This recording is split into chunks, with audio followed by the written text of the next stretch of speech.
94 minutes. We are good here on Friday the 7th. I have my phone right here. Yes, Friday, February the 7th.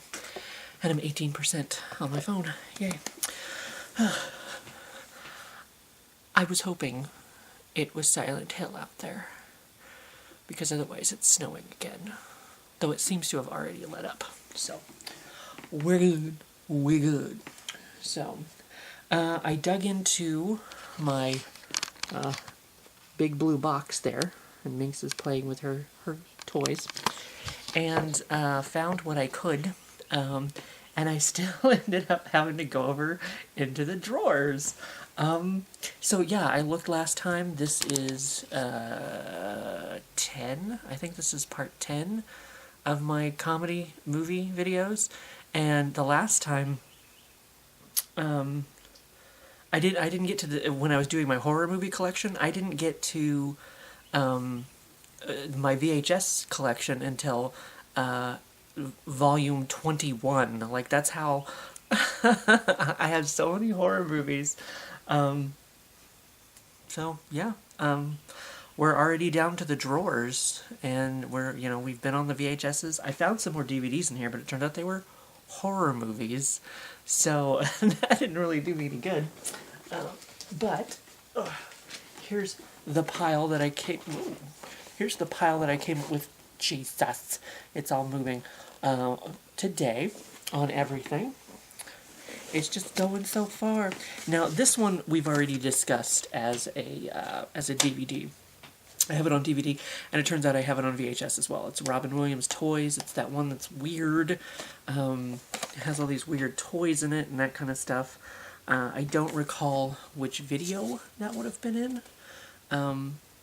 But yeah, it turns out I have the VHS edition too. Excuse me, as well. So, eventually, maybe one of these days, I'll actually rewatch that. I don't know if it'll be on DVD or VHS, but I will rewatch it. And this is one I always wanted to see because it's just a weird movie. I assume, unless the trailers and the commercials were misleading, like Snow Dogs, you piece of shit, Joe's Apartment. Because Joe's Apartment, as you might notice there, it's Jerry O'Connell, by the way. Joe's Apartment, you might notice the cockroaches there, smoking some fat stacks of doobs or whatever that is, and drinking. Oh, the other one's drinking beer. But yeah, this movie I have always assumed is an experience, because the cockroaches like sing and dance and like do all this different kind of stuff. The bullshit with Snow Dogs is they made it look like the dogs talked during the entire movie, and it turns out it's only in one fucking scene where Cuba Gooding Jr., I think he's the guy, he gets hit in the head and he has a fucking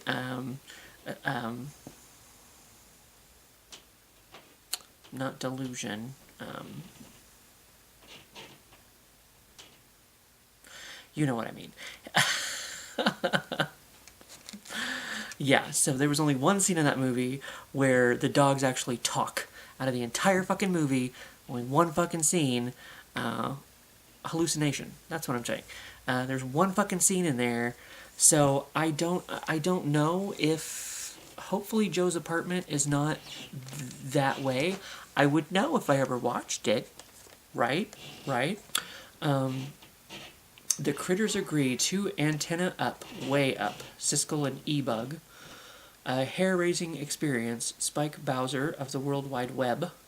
I'll be back to see it again. Arnold Schwarzenegger, ex-Terminator. I'll be back to see it again. Poignant, powerful, pestilent. Perry Planeta? Roach Week? So... I don't actually know what this movie's about. I just know that it's just this weird... Jerry O'Connell moves into this apartment, and the cockroaches, like, sing and dance and do all this weird stuff, like drink beer and do doobs. So, hopefully that's what the movie actually is one of these days when I actually fucking watch it. But, since I haven't, we shall move on. I have definitely seen this movie. It's been a long time since I've seen this movie, but I have definitely seen this movie. Classic. Who Framed Roger Rabbit? And it's got a little bit of shiny there, a little bit of shiny, and you can see maybe you can see that that's raised up a little bit. Maybe, kind of. Yeah. So it's a fancy cover for a VHS tape. I know they released this. There was some kind of anniversary, including. I thought this had like some kind of special thing on it. Received 4 Academy Awards, including a 1988 Special Achievement Oscar. Neat. Ooh, look at that. That's all shiny too. I'm definitely distracted by the shiny. We know this by now.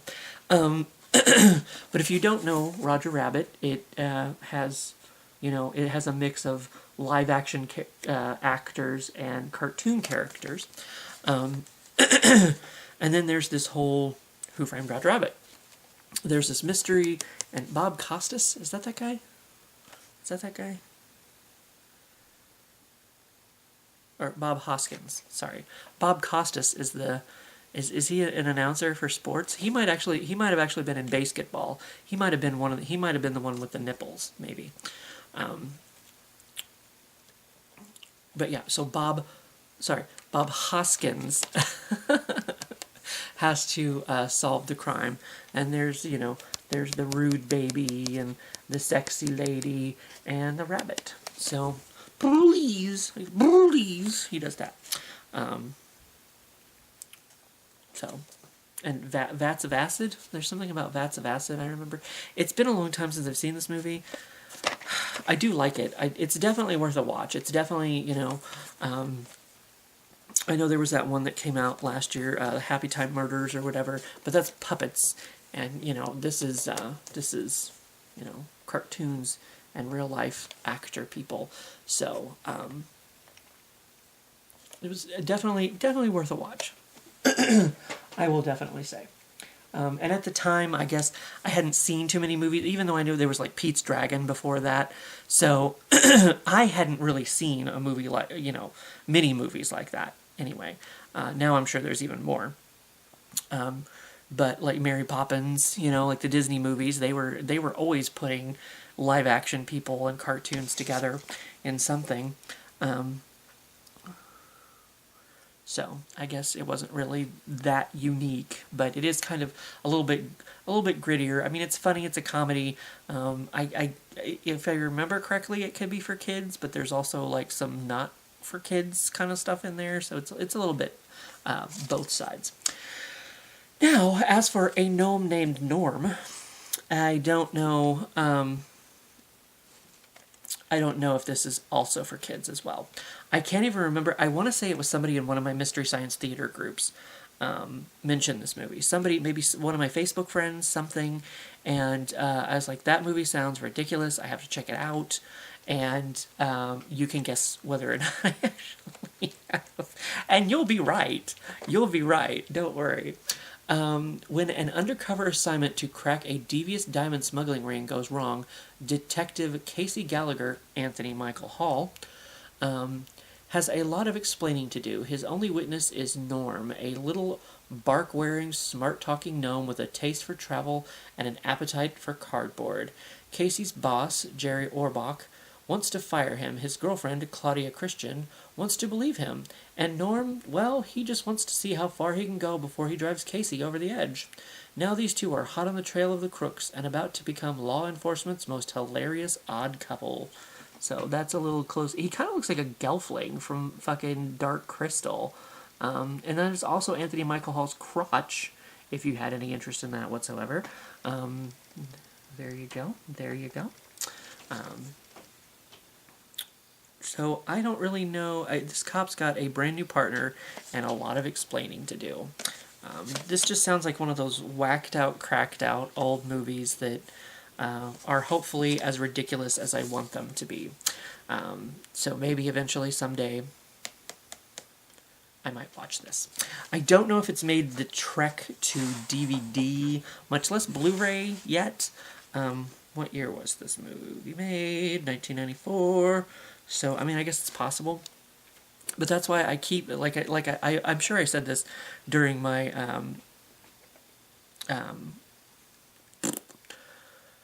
when I was doing my horror movie VHS tapes. Like, that's the reason that I keep a VHS player, is because, like, how many movies have been lost to time because they never made the journey over to whatever the next fucking, thing was. So I want to be able to watch, any movie if I can find it. My friend Tanya, it was one of the John Waters movies. She did a video the other day. I'll find it and link it below for you, because I can't think of what it is right now. This is what happens. But it was some old John Waters movie, like one of his originals, or like one of his early films, and like, I mean, I guess there's maybe a VHS tape that exists of it or something, but like, I didn't find it at Amazon, I didn't find it at eBay, I found it nowhere, like, so that's what I'm saying. Like, sometimes if you can find this shit, it takes a little bit to find it, but, so I don't know if a gnome named Norm made it over to the DVD land or not, but I have the VHS tape. One of these days, should I ever decide to watch it. This one probably made it to DVD because it's a new-ish movie. It's the newish guy. No, it's the new guy. It has DJ Qualls, Eliza Dushku. I mean, I know her as Faith from Buffy. I know she's been on some other show, but I don't give a shit. I don't give a shit. She's fucking Faith. She's 5x5. We're done. There's no other discussion. Zooey Deschanel's in this? Oh, okay. And Eddie Griffin. Is Zooey Deschanel on the front of the cover? There are a lot of people on this cover. There's DJ Qualls and Faith from Buffy. And I don't know. Eddie Griffin is down here. But I don't see Zooey Deschanel. She's probably mixed in here somewhere. It's almost like it's like her name's on the cover, so why isn't she? I don't know. She's on there somewhere, sure. I don't really remember the story behind this, but that's why they have the description on the back of the box so that I can read it to you.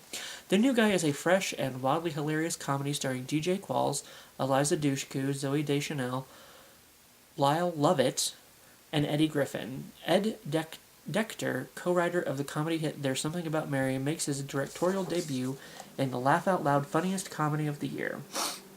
Terminally nerdy Dizzy Harrison, Qualls, is routinely laughed at, ridiculed, and picked on. His senior year is nothing but an exercise in pain and torture, so Dizzy decides to change his luck. After purposely getting expelled from school, he enrolls in a rival high school with a new look, a new story, and a completely new attitude. Now the former dud becomes a major stud and finds himself the big man on campus, complete with girls, popularity, and more girls. He actually just, well, I mean, I know this is a role, but the actor himself actually just came out as gay. But girls for this character, at the very least. But when his past resurfaces and threatens to expose the real Dizzy, he must rise to the occasion to show the world exactly what he's all about. That's Zooey Deschanel. That's Zooey Deschanel? That one? These are lies. That is not Zooey Deschanel. It looks more like her on the back of the box. See? That's her right there. Next to an Asian and a black guy. There's plenty of colors in this film. That's Zooey Deschanel? What did they do to her face? I don't get it. That does not look like Zooey Deschanel. On the back it does.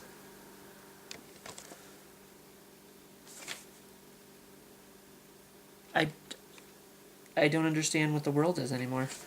That can't be.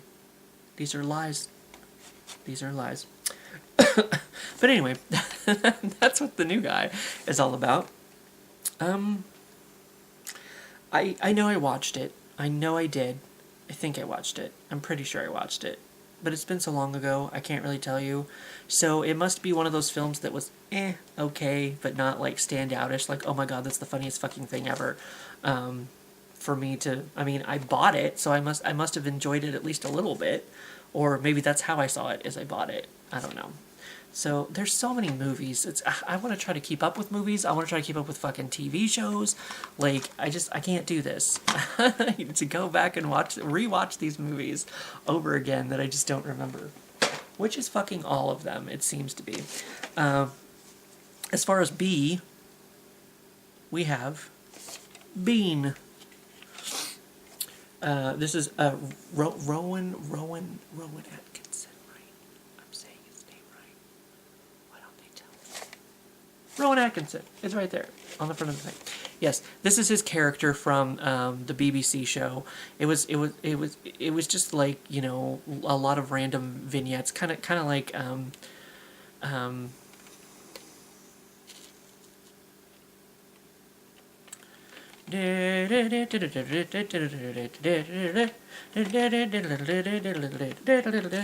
girls run around half naked, getting chased.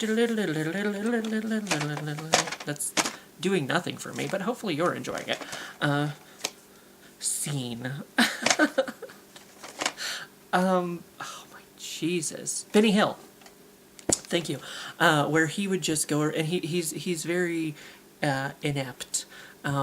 In a hilarious sort of way, you know, doing different things.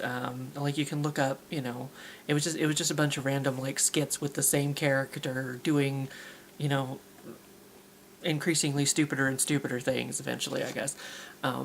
Mr. Bean is taking Hollywood piece by piece. When the Royal National Gallery of London is asked to send their finest scholar to oversee the unveiling of Whistler's mother in California, they send their most inept and detested employee in a desperate attempt to get him out of their lives. It kind of sounds like Invader Zim. That employee is Mr. Bean, the master of disaster. In this case, it's Mr. Bean, not Invader Zim. Within days of his arrival, Mr. Bean destroys virtually everything he comes into contact with, be it the career and marriage of his host or America's greatest painting. Forget volcanoes and alien invasions, horror now has a human face. Be afraid. Be very, very, very, very, very afraid. Contains footage not seen in theaters, so that's neat. But yeah, it's just Rowan Atkinson running around, being ridiculous, making his faces. You may have seen some memes recently where they take his face and superimpose it over other things. I've been watching a lot of You Laugh, You Lose challenges lately, so I've seen a lot of those. And of course, it's supposed to be like a serious moment, but then he has like Mr. Bean's face, and it's just ridiculous. But Mr. Bean is a fun character. He's always a good time. I guess maybe his shtick could get a little bit old if you watch too much of it at too much of a time. But I mean, I guess that can be said for anything. But he's a fun character if you've never, you know, witnessed it. You could look it up on, you know, you're on YouTube right now watching this, so you could look up Mr. Bean skits and see the ridiculous hilarity that he's all about. Now, as far as Rowan Atkinson, he is also in this film that I love. I definitely watched this one. I definitely love this one. I should rewatch it anyway, just to re-enjoy it, because he plays kind of a ridiculous character. He's not in this... he's in it, but not much. Rat Race. This is star-studded, as you can see, all of these people in it. Rowan Atkinson, John Cleese, Whoopi Goldberg, Cuba Gooding Jr. Did you bring your talking fucking dogs with you, Cuba Gooding Jr.? Don't think you did, because you didn't even have them in the movie you were fucking having. Snow Dogs and I have a problem. And it's totally their fault. They've never apologized. I wouldn't accept an apology. Like, this is just going to be a thing. Me and Snow Dogs, not friends. But, back to Rat Race. Seth Green, John Lovitz, Breckin Meyer, and Amy Smart. You will laugh till you cry from your pants. Because you pee yourself, maybe. I don't know. This is a very entertaining movie. There's it's some kind of winning money kind of thing, race, and there's all these different characters getting involved. It's like, who's going to win the money, and, blah, blah, blah, blah. I don't remember exactly for sure what the setup is, but the back of the box will probably tell me. But yeah, it's just kind of one of these, there's some kind of race, and whoever wins this race wins the money, basically. So you've got all these different characters and from all these different families, interacting and that kind of thing. An all-star comedy cast brings laughs from the start to finish when a casino tycoon gives 6 money-crazed contestants the chance to win $2 million in a race from Las Vegas to New Mexico. Who will win this dash for the cash is anybody's guess, but one thing is for sure, it's going to be a hilarious ride. We are hauling ass. That's one of my favorite parts of the movie, involving Rowan Atkinson. So it's a good time. Rat Race is definitely worth a watch. There's probably, I assume at least one, maybe, actor, performer that you enjoy in there somewhere. But yeah, it's just kind of one of these, like, race to the finish. So many different characters, who's going to win, blah, blah, blah, blah, and a lot of hilarity along the way. So I would definitely say Rat Race is definitely worth a watch. It is a very good time. Now, also, a very good time, very entertaining, is Bring It On. There have been a lot of these films since then. Bring It On Again, Bring It On to the Streets, Electric Boogaloo, maybe? I don't know. There's been a lot of Bring It On movies, and I've only seen the first one. But the first one is entertaining in itself. Also starring Faith from Buffy. That's the only thing she's ever done. No, it's not. She was in Dollhouse, which was another Joss Whedon thing. But anyway, the Toro cheerleading squad has spirit, spunk, sass, and a killer routine that's sure to land them the national championship trophy for the 6th year in a row. But for newly elected team captain Torrance, Kirsten Dunst, the Toro's road to cheer glory stumbles when she discovers their perfectly choreographed routines were stolen from a hot hip-hop squad across town. Now the squad must scramble to find a new routine to compete in this year's competition. Fresh and funny. I seem to remember maybe there being, like some cool cheer routines that they did in this as well. So it's not just comedy. I guess you get a little bit more for your comedy money. But it's interesting enough. It's got Gabrielle Union in it as well. Because some of these, fresh-faced people at the time, maybe now.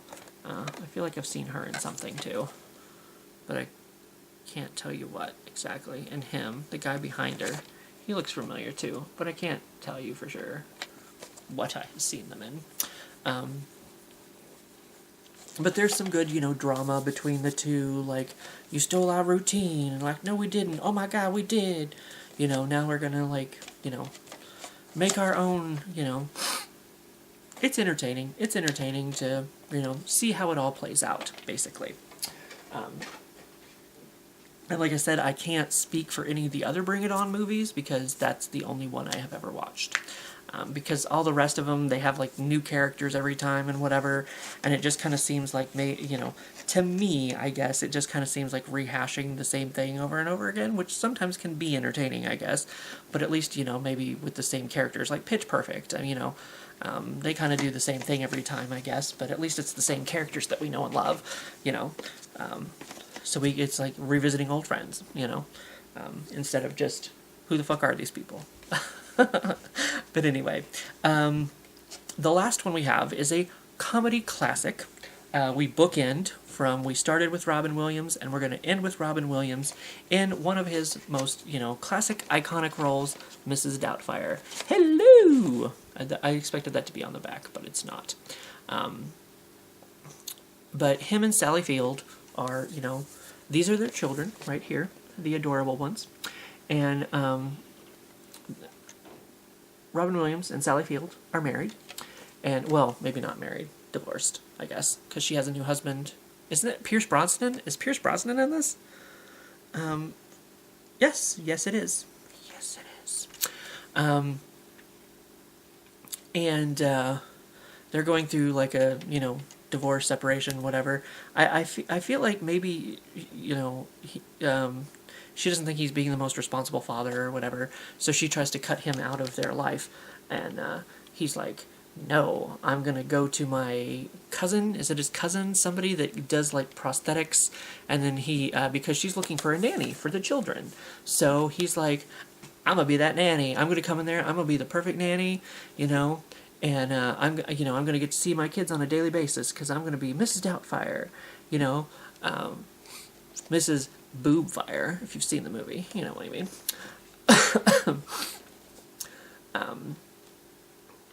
So of course, you know, he gets the job and he gets to, you know, watch the kids and be there, but then they don't know he's really their dad, and you know, because he's wearing this this mask, you know.